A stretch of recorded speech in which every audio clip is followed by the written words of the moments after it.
ಪಹಲ್ಗಾಮ್ ದಾಳಿ ಬಳಿಕ ಪಾಕ್ಗೆ ಬೆಂಬಲಿಸಿದಂತಹ ಶಾಸಕನನ್ನ ಅರೆಸ್ಟ್ ಮಾಡಲಾಗಿದೆ. ಅಸ್ಸಾಂನ ಎಐಯುಡಿಎಫ್ ಶಾಸಕ ಅಮೀನುಲ್ಲಾ ಇಸ್ಲಾಂನನ್ನ ಬಂಧಿಸಲಾಗಿದೆ. ಪಾಕಿಸ್ತಾನದ ಪರ ಹೇಳಿಕೆಯನ್ನ ಅಮೀನುಲ್ಲಾ ಇಸ್ಲಾಂ ಕೊಟ್ಟಿದ್ದ.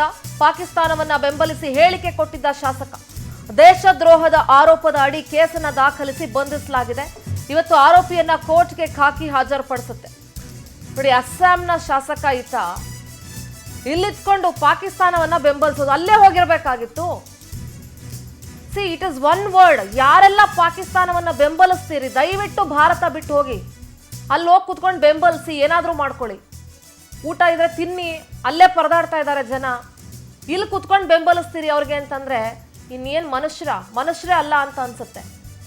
ಈ ಕೃತ್ಯನ ಬೆಂಬಲಿಸೋರು ಯಾರಾದ್ರೂ ಇದಾರೇನ್ರಿ?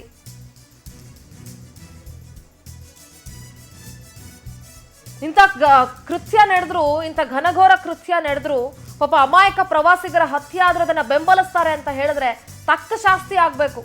ಇಂಥ ದೇಶದ್ರೋಹಿಗಳು ದೇಶದ ಒಳಗಡೆ ಇರೋದಕ್ಕೆ ನಾಲಾಯಕ್ಗಳು. ನಿಮ್ಗೆ ಪಾಕಿಸ್ತಾನದ ಮೇಲೆ ಪ್ರೇಮ ಇತ್ತು ಅಂತಂದ್ರೆ ಹೋಗಿ ಅಲ್ಲೇ ಕೂತ್ಕೊಳ್ಳಿ, ಅಲ್ಲೋಗಿ ನಿಮ್ಮ ದೇಶದ ಪ್ರೇಮವನ್ನ ತೋರಿಸ್ಕೊಳ್ಳಿ ನೀವು ಪಾಕಿಸ್ತಾನದ ಮೇಲೆ. ಇದು ಭಾರತ.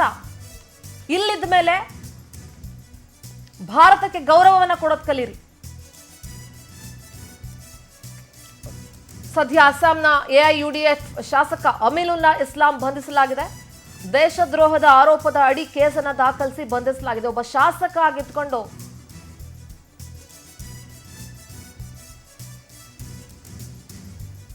ಯಾರೆಲ್ಲ ಪಾಕಿಸ್ತಾನನ ಬೆಂಬಲಿಸ್ತಾ ಇದ್ದೀರಿ ಒಳಗಡೆ ಇಟ್ಕೊಂಡು, ಆ ಮನಸ್ಥಿತಿ ಇದೆಯಲ್ಲ, ಆ ಮನಸ್ಥಿತಿ ಅವರು ಭಾರತಕ್ಕೆ ಖಂಡಿತ ಬೇಕಾಗಿಲ್ಲ. ಪ್ಲೀಸ್ ದಯವಿಟ್ಟು ಪಾಕಿಸ್ತಾನಕ್ಕೆ ಹೋಗ್ಬೋದು. ಹೇಗಿದ್ರು ಕೇಂದ್ರ ಸರ್ಕಾರ ಹೇಳಿದೆ, ಅಲ್ಲೇ ಹೋಗಿ ಕೂತ್ಕೊಳ್ಳಿ. ಈಗ ನೀರು ಕೂಡ ಭಾರತ ಕೊಡಲ್ಲ ಅಂತ ಹೇಳಿದೆ. ಅಲ್ಲೇ ತಿನ್ನಕ್ ಅನ್ನ ಇಲ್ಲ. ಫಸ್ಟ್ ಆಫ್ ಆಲ್ ಇಲ್ಲೆಲ್ಲ ಸಮೃದ್ಧವಾಗಿ ಸಿಗುತ್ತಲ್ಲ ಭಾರತದಲ್ಲಿ. ತಿನ್ನಕ್ ಅನ್ನ, ಕುಡಿಯಕ್ ನೀರು, ಒಳ್ಳೆ ಗಾಳಿ ಸಿಗುತ್ತಲ್ಲ ಭಾರತದಲ್ಲಿ. ಅದು ತಿಂದು ಸ್ವಲ್ಪ ಕೊಲೆಸ್ಟ್ರಾಲ್ ಜಾಸ್ತಿ ಆಗಿರುತ್ತಷ್ಟೆ.